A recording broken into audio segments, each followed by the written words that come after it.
Thanks for the video. I watched it last night. It's pretty interesting how to make ink. Okay, and we're on Yud Summit base toward the bottom of the page.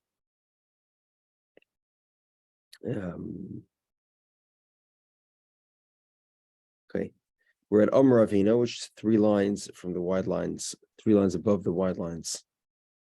And yesterday we discussed the opinion of Shmuel. Shmuel says that if you hand over a divorce and it turns out it's a blank piece of paper, we're concerned that maybe he wrote it with gallnut water, which apparently itself is able to it sort of fades, but it's able to sort of leave some amount of imprint, and this you can check this by holding it up to a fire. Visible ink. Yeah, some sort of invisible ink. And the Gemara says that he checked it, and we know that it was divorce. And the only question now is whether or not that ink disappeared before he gave the divorce or afterwards. Oh boy! So the Gemara says we treat it as a suffix, as a doubt, and therefore we treat her as suffix migareshus, which means that she requires a second divorce to remarry. But if her husband dies before he gives her a second divorce, she needs to do chalitza and she cannot do yibum.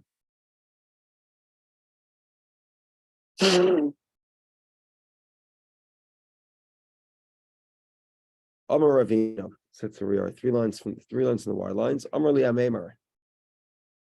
Amemar says to me, Hachi Amar Miremar Mishmei de Rav Dimi Hanabe Trade Yav Gita Kamayim Sricha Lemikraya. If 2 people serve as witnesses for a divorce, they need to read the document. So ask the Gemara, hold on a second. Let's remember the Gemara we saw yesterday. Same Gemara we saw yesterday. Hareza Gitcha. Man gives his wife a divorce. Benet Losa, she takes the divorce. If it's her Kollel Yam, she throws it into the ocean. She doesn't even open it. She takes the envelope, she tosses it. Or Ayla or she throws it into a furnace. Ayla called over of it, or she makes the document disappear somehow. And she didn't even read the document. She just took the envelope and destroyed it.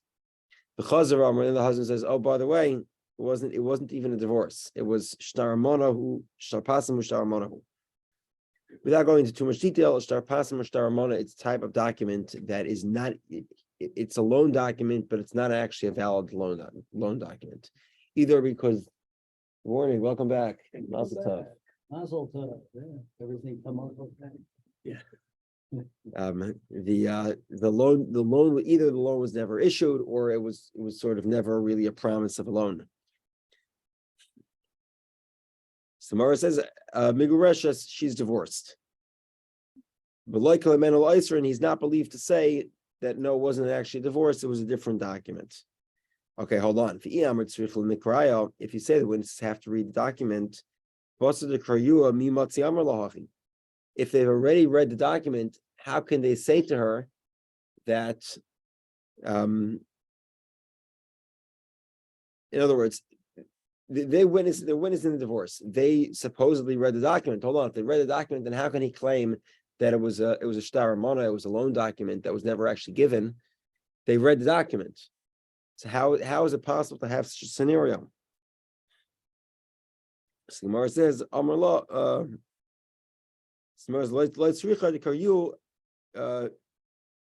they actually read it. What happened was he handed them the document, they read it, it was a divorce. And then he put it into his coat and he pulled out a document. We're not sure if it's the same document or not. Samara says, he actually substituted for a different document. Kamash Malon, that we're not concerned that he substituted it for a different document. Okay. Hahu Gavard Zark Lagitla Visayo Lebeni Doni.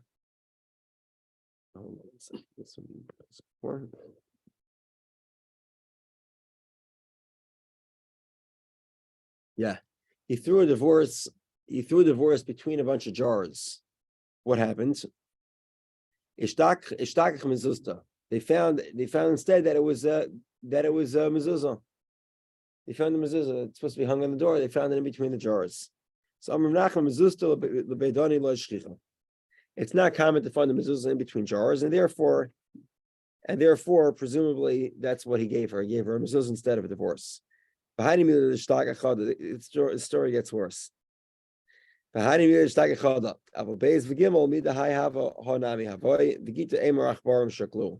they find two or three mezuzahs, so then we say that actually no, he probably gave her a divorce, and obviously there was more than one mezuzah there anyway, and that's where they found the mezuzah. Where did the divorce go? The rats took it away and ate it. Okay, here's an interesting story. Who gave it all There was this fellow that went into a shul, Shakal Sefer Torah. He took out a Torah scroll. Yovel V'sayu Amar Lo Hagituch. He took the Sefer Torah, gave it to his wife. He says, "This is your divorce." So Amar Yosef L'may Lechush. What exactly are we concerned about? Imishum Meimilan, Eimilan Lagab Meimilan. That was maybe we should be concerned that he actually wrote out a divorce on a Sefer Torah. On the Torah scroll somewhere, he wrote the divorce in Meimilan. But it can't be that he wrote a Meimilan. Why?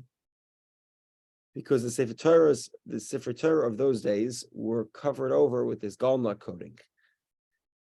And therefore,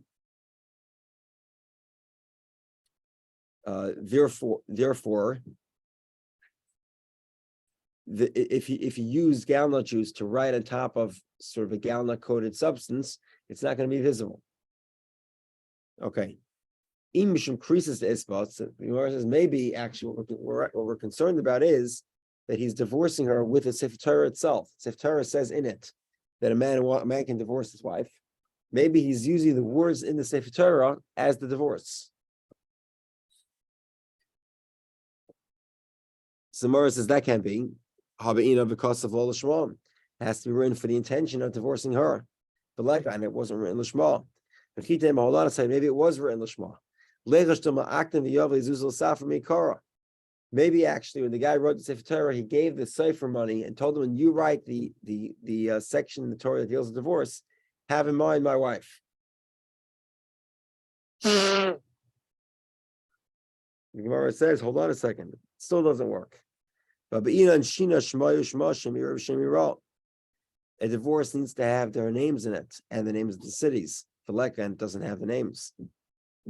Okay, therefore it's not a good divorce. So Gemara says that it would seem to be pretty obvious. What exactly is the chiddush of Yosef? So Gemara says she'ein meimilan agav meimilan. You cannot write with gallnuts on top of gallnuts.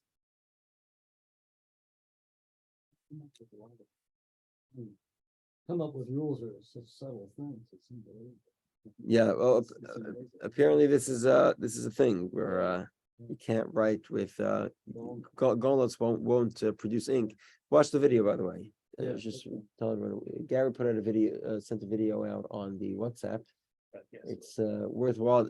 I said I did not know what gallnuts were until yesterday. Hey, I didn't see it. What's it look like with gallnut? Apparently they're very common. It's sort of when a wasp lays eggs in an oak tree or something. Really? The oak tree leaves they call it an oak apple, I think. Oh, Yeah, apparently they're very common, very easy to get. in our pine trees in St. Louis, they used to do that, yeah. Used to be little nodules and zoom. Yeah, something like that. Yep. So apparently the tree reacts with what's effective tannic acid, and you first sort of ferment the acid. You watch the video; it's worthwhile. Okay. We still have to figure out the other specifics, which is how gallnuts make things tamper evident, and what exactly ein meimilan agav meimilan is. Gallnut juice seems to be less of the ink. It seems to be sort of a juice that itself can leave some sort of vague imprint. Okay, that's a discussion for a different time.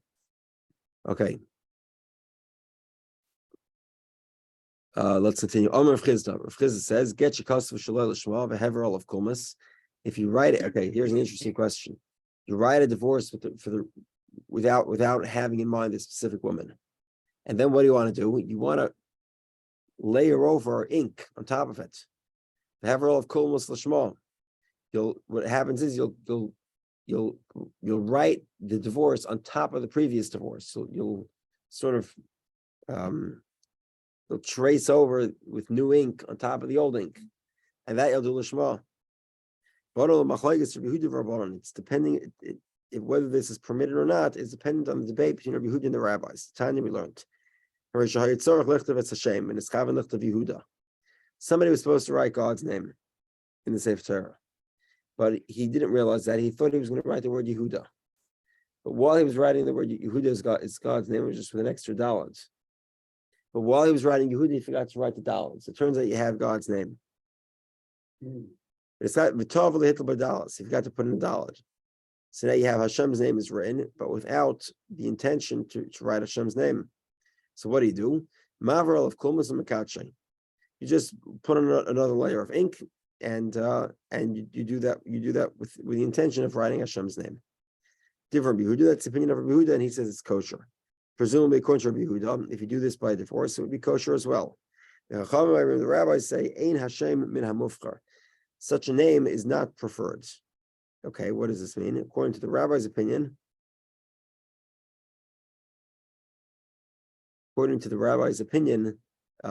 this is sort of, it's b'diavad kosher. Shouldn't be doing this l'chatchila, but if you did it, it's okay. Now, presumably, according to the rabbis, basically you can't write a divorce by tracing over ink on top of another layer of ink. And that's sort of the idea. Rav Yaakov points out that the comparison is obviously not there. Why? In other words, when the rabbis require you to have a proper lishma, meaning that it's actually written initially with the right intentions, that's because it's a commandment to beautify Sefer Torah, and it's not beautiful when you sort of put on a second layer of ink. However, with regard to a divorce that does not have that commandment, there's no commandment to beautify a divorce. Therefore, it could be everybody holds that such divorce would be kosher.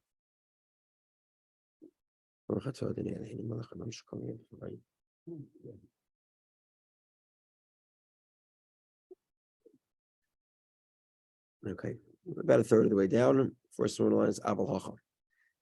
Amar of Chizda. Rav Chizda, okay, it's an interesting Gemara.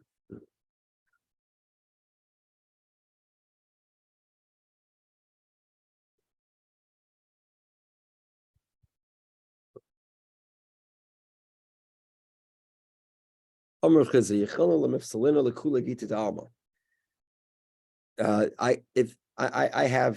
I've discovered sort of a new law that would invalidate most divorces.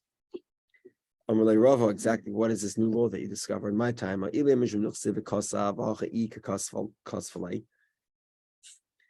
the problem is that according to Torah law, the man has to write the divorce.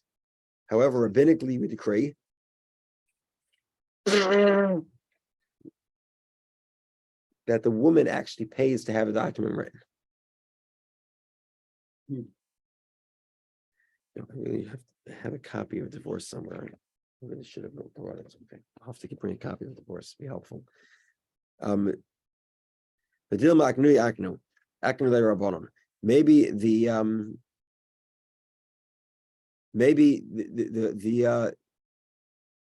even though the rabbis say the woman has to write the divorce, the rabbis have the ability to.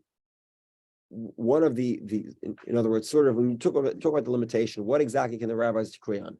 One of the things that they can decree on is monetary matters. We learn college, that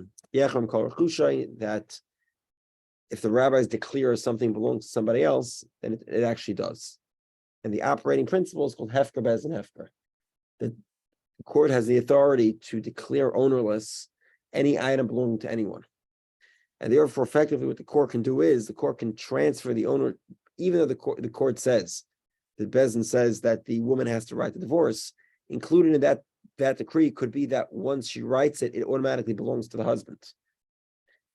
He actually owns it. And therefore, and that's within the court's power.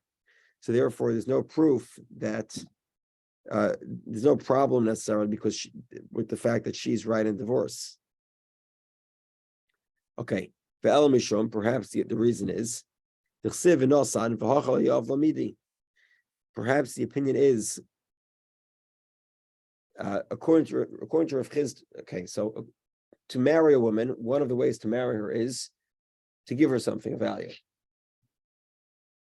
It has to be something of value, right? There has to be some value to it. So we give typically a standard, what they call a wedding band without a diamond. We do not give a diamond for a wedding ring.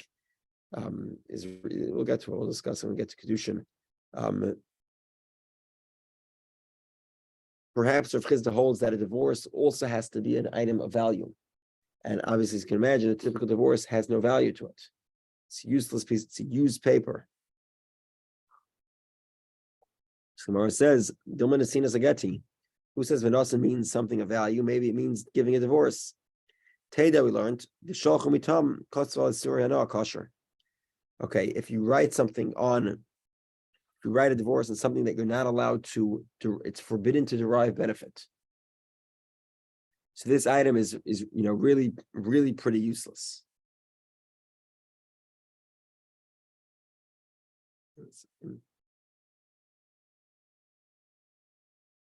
Yeah. Because it's forbidden to derive any benefit from it.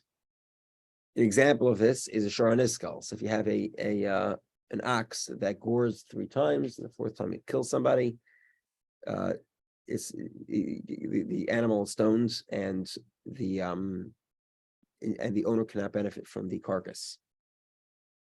Let it rot. Let's say he took the carcass anyway, and he turned the skins into parchment. The halacha would be the same, that it would be prohibited to benefit from the even though it's prohibited to benefit from the divorce, but the divorce is still valid. Okay, so Gemara says Gufo. Let's go to the original statement. Shalchum Mitam, they sent from Israel. Kosval Isur Hana kosher. If you write a divorce on an item forbidden, where one is prohibited to derive benefit, the divorce is kosher.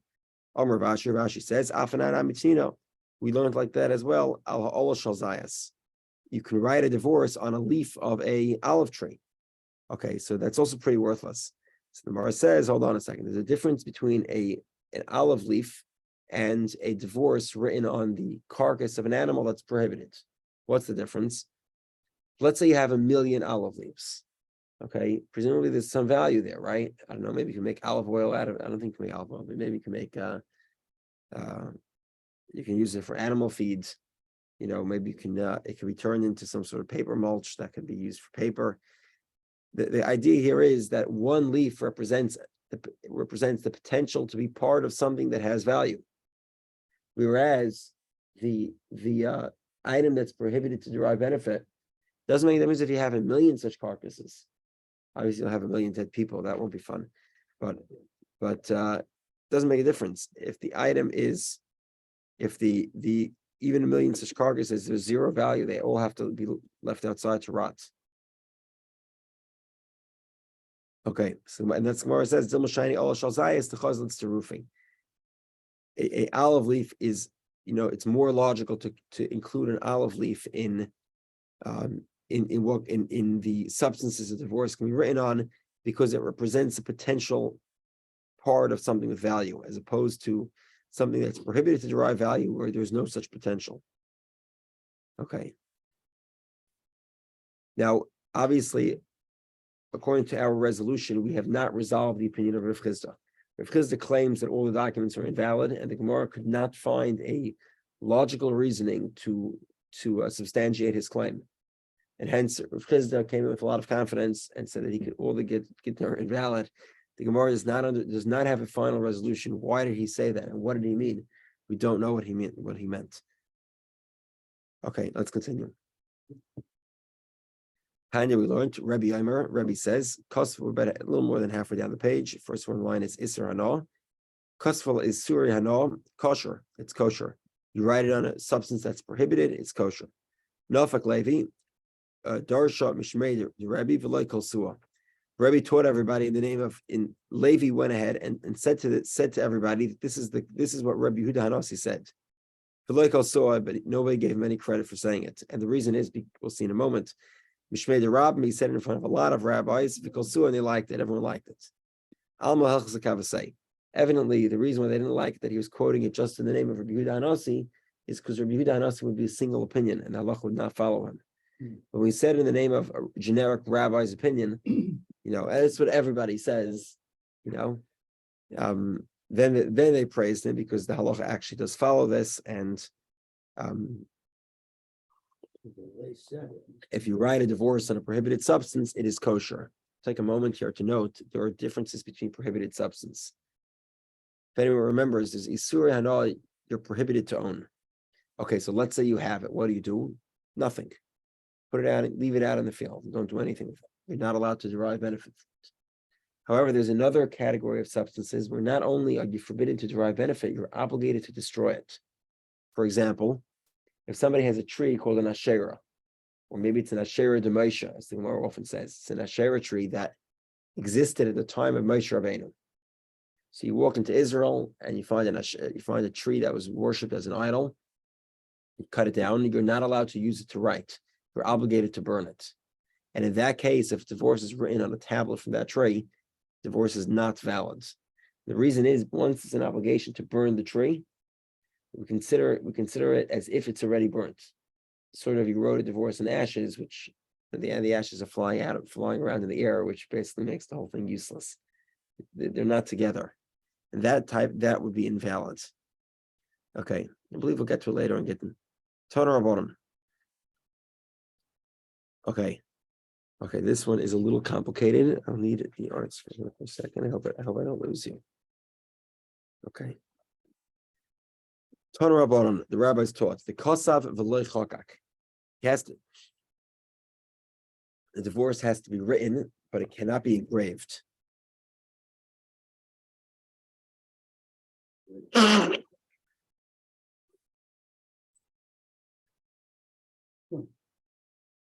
Gemara says, "Remember, do you mean to say techakika engraving lav ksivi, that an engraved print is not considered a writing?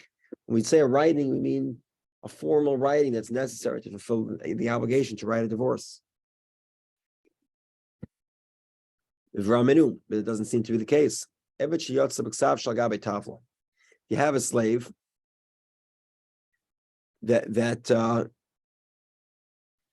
that he's being divorced with a writing that's on top of a tablet. One second. Sorry, it's engraved on the tablet. Shagabi tablet pinka. Pinkas is sort of either a board or a tablet. Yotz l'cheres. He goes out free. Avaloy b'ksav shagabi kipa va'andachture. Not on something that's embroidered. An embroidered document, a document whose sort of, you read the document by reading the text that's embroidered on a garment, that doesn't work. Okay, evidently from this price, we see very clearly that a engraved document is valid. Amar Ula Amar Blazer loy kasher. Ula says in the name of Blazer, this is not difficult. Hadachak teiches, hadachak yereches. Okay. Okay, 1 second. Okay, there we go.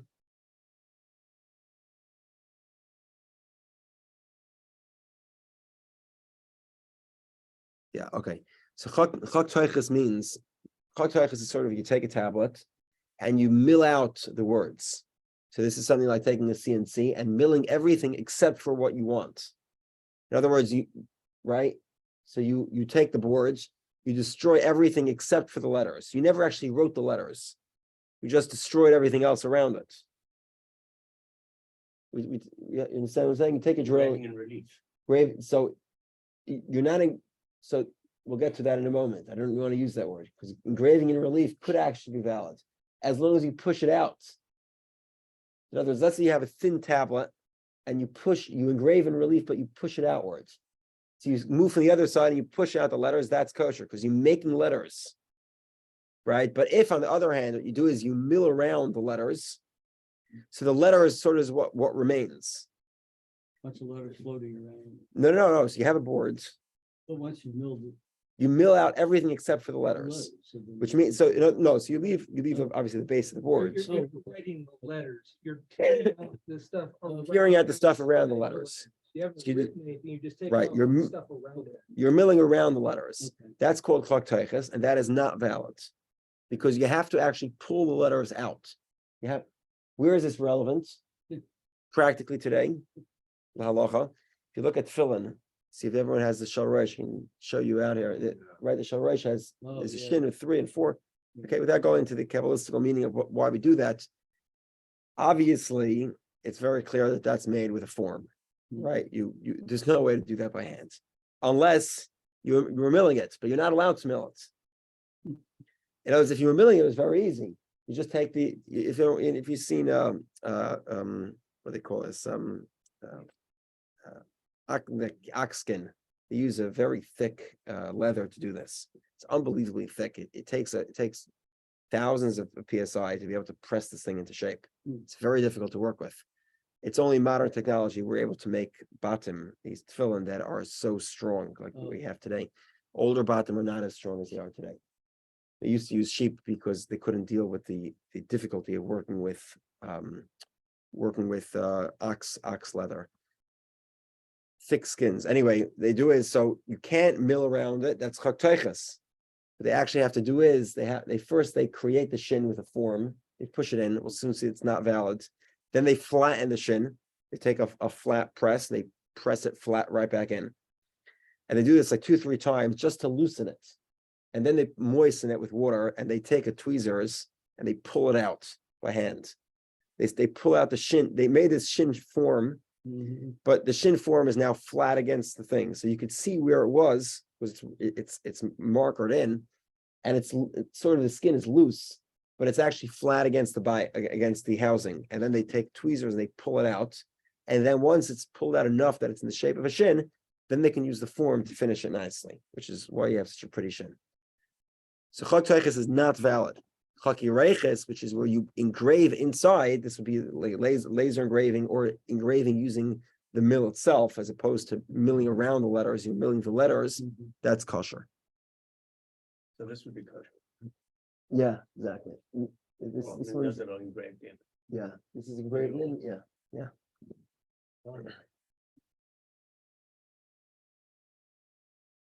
So the Gemara says the teiches loy. If you now we'll say teiches is engraved in relief. It's not, but we'll see. We'll explain in a moment. Let's say teiches is relief. Rabbeinu loy kisva shekaya el boilet kedinor izov. The tzitz of the Kohen Gadol wore a plate called a tzitz. On the plate it said Kodesh Lashem, sanctified to God, and obviously that was written. How is it written? It was written in relief, like a coin where it protrudes.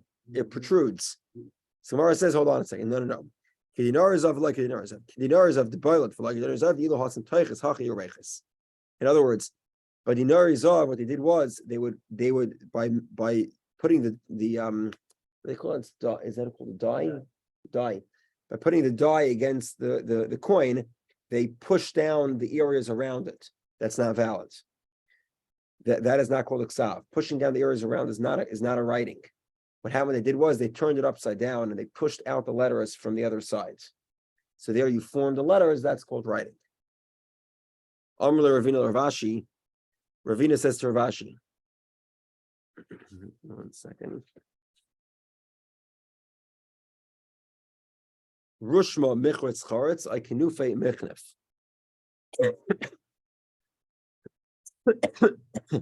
So this is sort of a question he wants to know. When you push a die against a coin, are you depressing the surrounding areas, or are you also depressing the areas in which the letters are formed? You hear the question? In other words, are you directly creating in other words, if you put, in other words, perhaps you take a blank coin, you put it in, and it actually shrinks in size, and some of it gets pushed down all the way, and some of it gets pushed down just a little bit, and that's why it says the letters on it. Or it's just the surrounding areas that are pushed down, but the actual letters, they just remain in position. Which one is it? Michretz charetz, do you say that that it just indents around, it actually pushes everything together.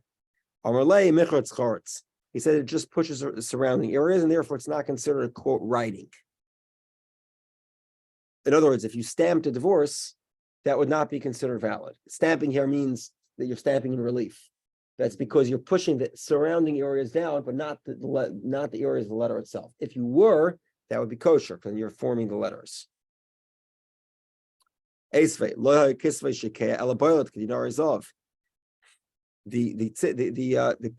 head plate of the Kohen Gadol was written in relief like coins. Evidently, you see that pressing is considered valid, right? In other words, presumably, how do they do it? They press the coins. They press the tzitz like they sort of put a die plate to press it, and you see it's valid. You would need a writing, and there isn't. In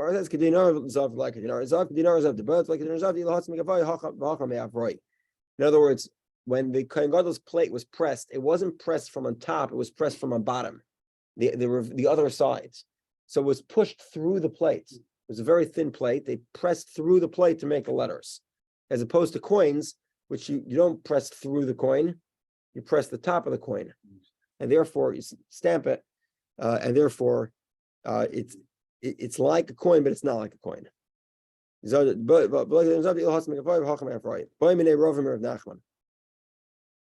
Rava has the following question for Rav Nachman. Kollel get al tas shel zav. You write a divorce on a gold plate. Okay, now it's a little bit easier Gemara, or more at least not technical. Okay, so you write a divorce on a gold plate. Okay, now obviously, as you might imagine, a gold plate is probably worth a lot of money, right? He also owes her $1 million ksuba, right? Sephardi couple, wealthy Sephardi couple, a lot of money in the ksuba. Says to her, here's your divorce, and your ksuba is the divorce itself. Gold plate of the divorce is your ksuba. The same value of your ksuba. Incidentally, I actually was just sent an academic work. What's the current value of a ksuba? So they had two ways to calculate it. You calculate it by silver value, which means it's between 7 and today it's probably between figure $20,000 to $35,000 if you calculate it by silver value. If you calculate it by the value of terms of what the yearly salary of what it's worth, in other words, 200 zuz is the equivalent of what it takes to live for a year on a very simple, low standard of living. Then it's, I don't know, $20,000 to $40,000, something like that. Okay. Anyway, over here we're talking about probably wealthy ksuba, gold plate. It's a lot of money. So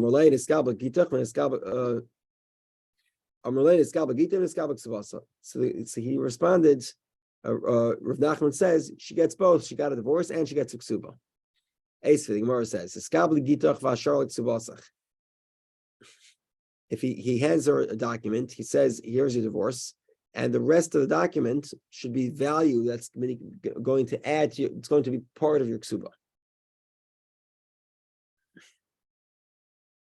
Sure I have that right. Yeah. In other words, he gives her this plate, and he says the remainder of the plate, the part of the plate where the divorce isn't directly written on, should be part of your ksuba. Time and take a shower. That's because there is part of the plate doesn't. It's just a plate. It doesn't have a ksuba written on it. Like a shower. But let's say the plate is the divorce. Is nothing else. Loi, it wouldn't be kosher. Someone says no. Who didn't after like a shower? Even if the text of the divorce is the entire plate. There's no extra space. There's no margins. The chiddush of this price is not to tell me that you need to have the remainder. The chiddush is very simple. This only works if he actually says that the value of the plate should be for the ksuba. If he doesn't say the value of the plate should be for the ksuba, it's not part of the ksuba. By Taiba, why is this? It's the space between the lines. It's sort of what's necessary to hold the document together. So you're giving her the plate is the document. And unless you specifically specify the value of the plate should go to pay the ksuba, it's not included. We learned to raise a gittin. If he says to a woman, here's a divorce, and the paper remains mine. She's not divorced. However, if he said that's because he has to give her a document. And by withholding the paper, in effect, he's not giving her the document. But let's say he says, you have to give me back the document. That's acceptable. It's a full giving. In order to fulfill the giving, she has to give the ownership of the document back to the man. That's fully acceptable. Rapapa had the following question.